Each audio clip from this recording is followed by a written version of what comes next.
Thank you, Speaker, sir, for letting me speak on this really important matter.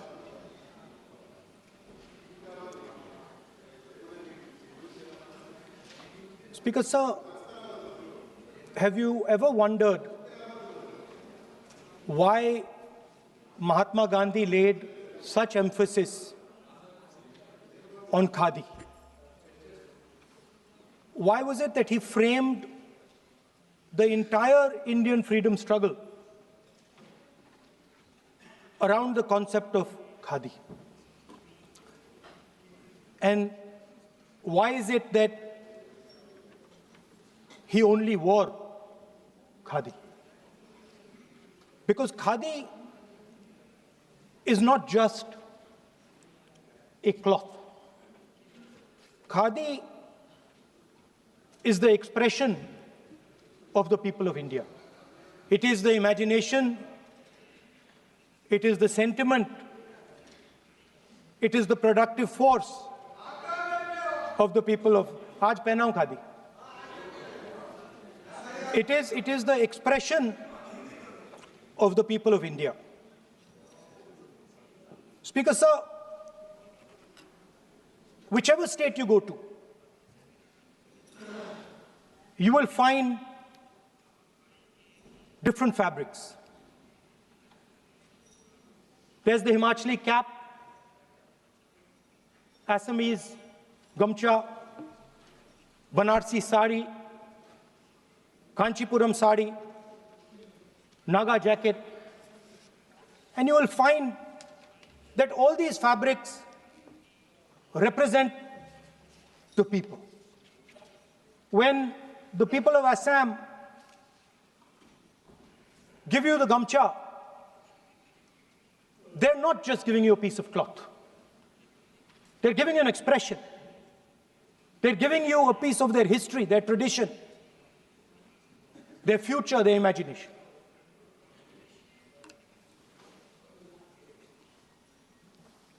It's the same when the Nagas wear that jacket. When they come and see us, they make us wear the jacket because they want us to be embraced by the fabric. But Speaker, sir, these fabrics are beautiful. But if you look slightly deeper and you look closely at the fabric, you will find that each one of them has thousands of little threads embracing each other. A Kanchipuram sari might have a golden thread, but the golden thread means nothing without the green thread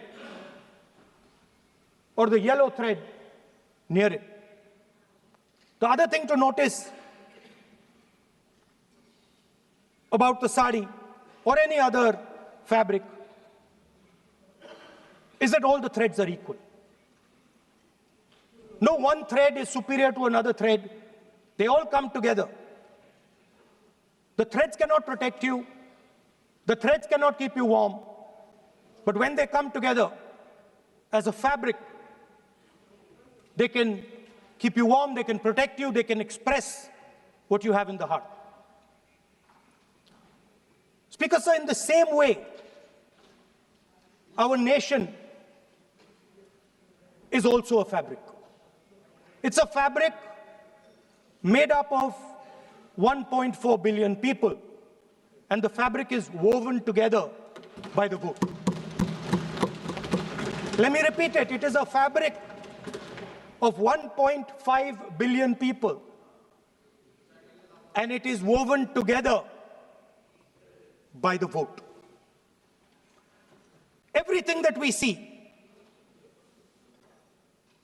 in fact, this house where I'm standing today, the Lok Sabha, Rajya Sabha, Vidhan Sabhas across the country, Panchayats across the country, none of them would exist if the vote did not exist. We talk with great pride about HAL, BHEL, ONGC, Tejas, Chandrayaan. We have a list of things we say. Not one of those would exist without the vote.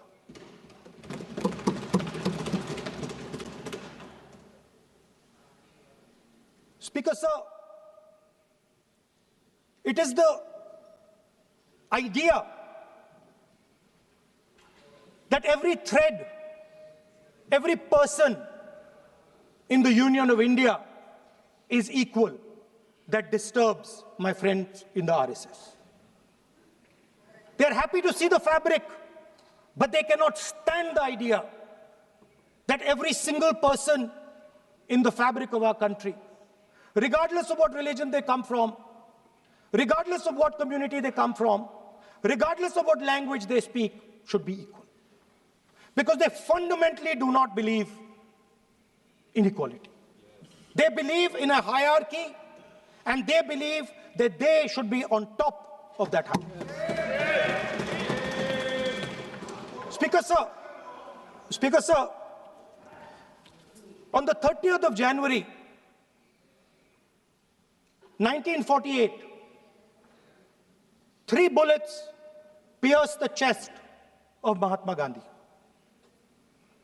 Nathuram Godse assassinated the father of our nation.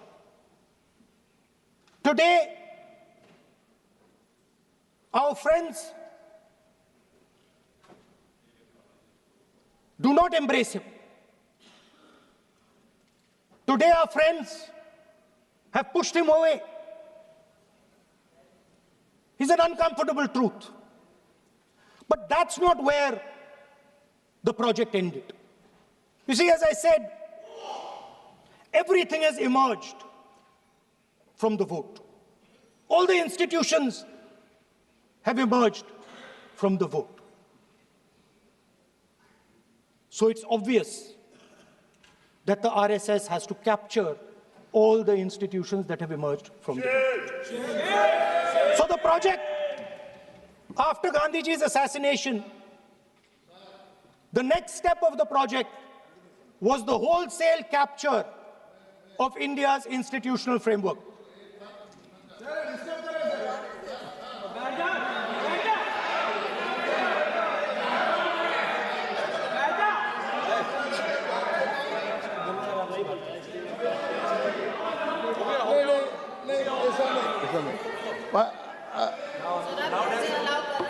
So what is this, sir? Sir, अभी नहीं पहना हुआ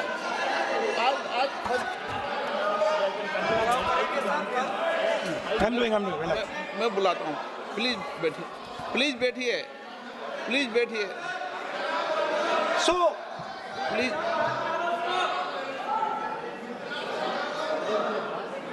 sir, आप बोले पर हाथ मत जोड़े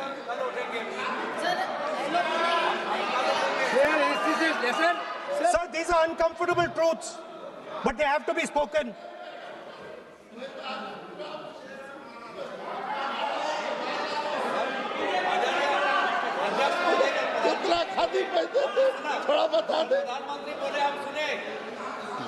So these are uncomfortable truths, but they have to be spoken. My friends don't like the connections I'm making. They're disturbed by them. It's obvious. Speaker, sir, so after the father of the nation was assassinated, his vision of an equal India, of an India where institutions belong to the people, had to be destroyed. And so the process started, and the RSS attempted to capture one institution after the other. And I will give some examples so that it is crystal clear that this is the case. Everybody knows how vice chancellors are placed on top of Indian universities today. Every single person knows this. You go to any university, you speak to any youngster in India, he will tell you that it does not matter whether the professor has qualifications. It does not matter whether the professor has a scientific temperament. The only thing that matters is the professor belongs. माननीय सदस्य, एक minute, माननीय सदस्य, चुनाव सुधारों पर चर्चा हो रही है। सर, ये मैं उसी पे कर रहा हूँ। आप किसी भी संगठन का नाम जो इस हाउस में उसका नाम ले लें। एलओपी है तो इसका मतलब ये नहीं है। एलओपी का मतलब नहीं है, आप जनरल बात बोलो। आप राष्ट्रपति भाषण में बोलिए जनरल बात। सर, हम लोग सुनना चाहते हैं। सर, स्पीकर सर, हम लोग सुनेंगे शांति से। हम लोग शांति से सुनना चाहते हैं। और ये आप लोग सुनिए ना, क्या कहना चाहते हैं? धमकी देंगे आप? हम लोग सुनने के लिए बैठा है। अभी तक नेता प्रतिपक्ष एक शब्द चुनाव सुधार पे अभी तक आया ही नहीं है। संसदीय कार्य मंत्री बोल रहे हैं। मैं स्पीकर का परमिशन से ही बोल रहा हूँ। हम सुनने के लिए बैठे हैं। अरे हम सुनने के लिए बैठे हैं। नेता प्रतिपक्ष चुनाव सुधार के लिए जो सुझाव देंगे, सुनने के लिए तो हम बैठे हैं। लेकिन चुनाव सुधार को नहीं बोलते हुए कहा जो इस सदन से कोई वास्ता नहीं, जो संगठन उसका कहानी किसी और का बोलना, ये कोई उचित नहीं है। समय बहुमूल्य है, समय का मर्यादा भी है। सबका सब यहाँ सुनने के लिए बैठे हैं और ये समय बहुत कीमती है। इसलिए हर एक पल अच्छा शब्दों का कोई अच्छा ज्ञान दे, सुझाव दे, सुनने के लिए हम लोग बैठे हैं।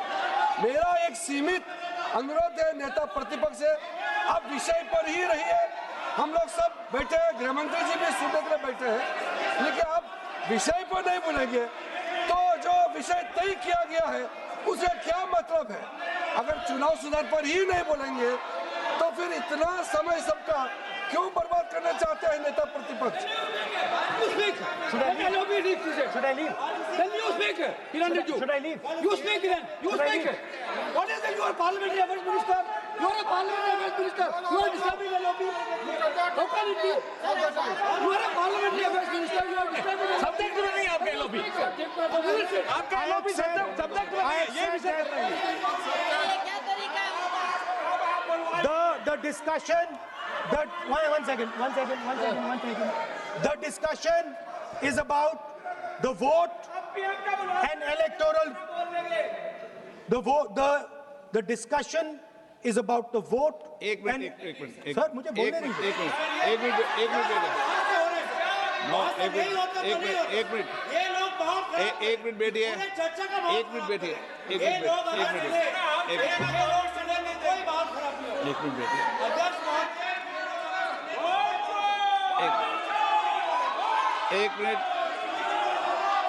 बैठिए। माननीय सदस्य मैं बैठे बैठे अनऑफिशियली बोल रहे हैं, उस विषय बोल रहे हैं। सदन की गरिमा को बनाए रखें। आसन को चुनौती देने का प्रयास मत करिए, ये ठीक नहीं है। Speaker sir, I want to make it very clear. Please. Speaker sir, I want to make it very clear. The discussion is about votes. The discussion is about the stealing of votes. The discussion is about the SIR, and I am framing my discussion about votes. Yes. And what is happening here is patently unfair. I am not being allowed to speak. I am being disturbed, and I put my protest here. I have done absolutely nothing wrong. I am talking about the subject. In order to capture the vote, you have to capture institutions. I am saying that institutions of India are captured, and I will come to the point, which is Election Commission is captured. So, the project of the RSS was to capture the institutional framework of the country, and I said how the education system has been captured. Vice Chancellor after Vice Chancellor after Vice Chancellor is placed not on merit, not on capability, not on scientific temper, but on the fact that he belongs to a particular organization. Second capture, which helps in destroying democracy, the capture of the intelligence agencies. We have the Home Minister sitting here. the capture of the CBI, of the ED, of the Income Tax Department. And the systematic placement of bureaucrats who favor their ideology and attack the opposition and anybody who chooses to oppose the RSS. That is the second institutional capture. And the third there are many more. I can go on. And the third institutional capture. What is this?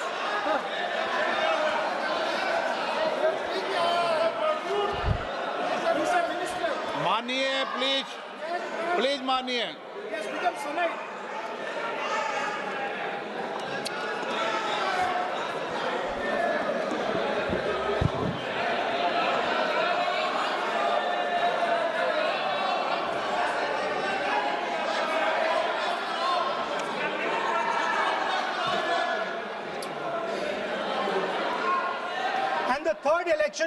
The third capture of the institution that directly controls the election system of our country, the Election Commission. Now, I'm not saying this without proof. I have put forth adequate proof about how the Election Commission is colluding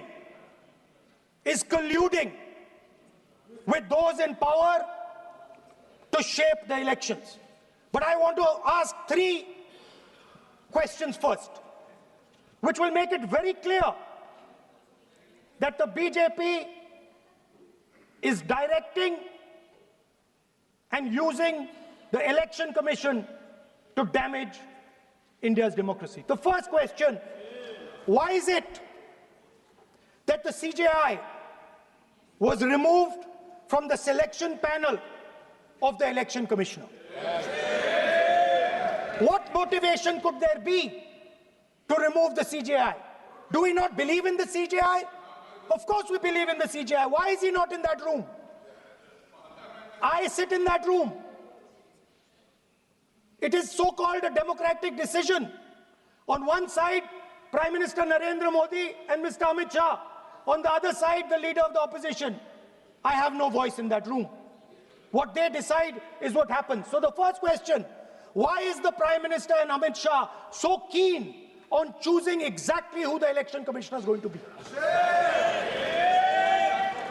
Second question, and even more devastating question, no Prime Minister has done this in the history of India. In December 2023, this government changed the law.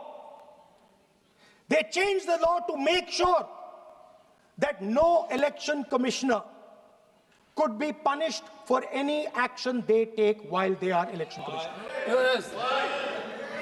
Immunity. Why would the Prime Minister and Home Minister give this gift of immunity to the election commissioner? Why would they need to give this tremendous gift that no Prime Minister has given ever before to the election commissioner? Yes. Mr. Shah is looking into the ceiling. Maybe he will answer this question when he speaks. And finally, why was the law with regards to CCTVs and the data that they contain changed? Why was a law put in place that allows the Election Commission to destroy CCTV footage 45 days after the election? What is the need? The answer given is it is a question of data. It is not a question of data. It is a question of stealing the election. Yes. Now, what is the result of this institutional capture? What is the result of controlling the Chief Election Commissioner and the Election Commission? First of all, we have a set of election campaigns that are tailored for the Prime Minister. 3-month, 4-month, 5-month long campaigns are taking place so that the Prime Minister's schedule can be fitted in to the program. Please. Second, we have a Brazilian woman who appears 22 times on the voter list of Haryana. Please. No. 22 times this lady appears. एक minute please एक minute. आप नेता प्रतिपक्ष है, मैं इस तरीके से सदन की कार्रवाई नहीं चलने दूंगा। ये सदन है, सदन की गरिमा को बनाए रखें। आप सदन की गरिमा से बोलेंगे तो ठीक नहीं, जैसे सदन नहीं चलेगा। नो, गलत तरीका है आपका, नहीं होगा। आप ले रहिए, आप ले रहिए। नहीं, माननीय प्रतिपक्ष के नेता, आप पहले अपने सदस्यों को समझाइए। नहीं चलेगा, नहीं, ठीक नहीं है। नो, नहीं, बिल्कुल नहीं चलेगा। अगर आप सर माननीय प्रतिपक्ष के नेता, आप अपने सदस्यों को गरिमा समझाइए। सर, बट ये तरीका आप इतने सालों तक यहाँ पर हैं, ये तरीका उचित है क्या? सर, विरोध का तरीका होता है, लेकिन ये उचित तरीका नहीं है। तरीका इधर पे नो, उधर का तरीका क्या है सर? नो, सबका तरीका उधर से होगा, उधर से भी बोलेंगे, इधर से बोलेंगे, सब जगह से बोलेंगे।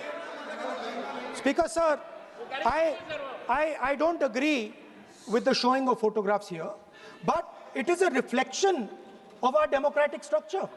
This is what is happening in our democracy, that you're not allowing us to show. This Brazilian woman has appeared 22 times on the voter list in Haryana. And not only that,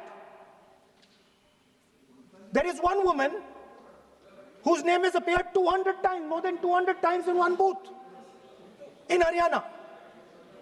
And it is very clear, and I have proven without doubt, that the election of Haryana was stolen.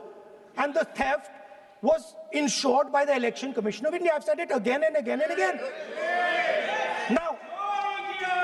Now, nowhere has the Election Commission answered my questions.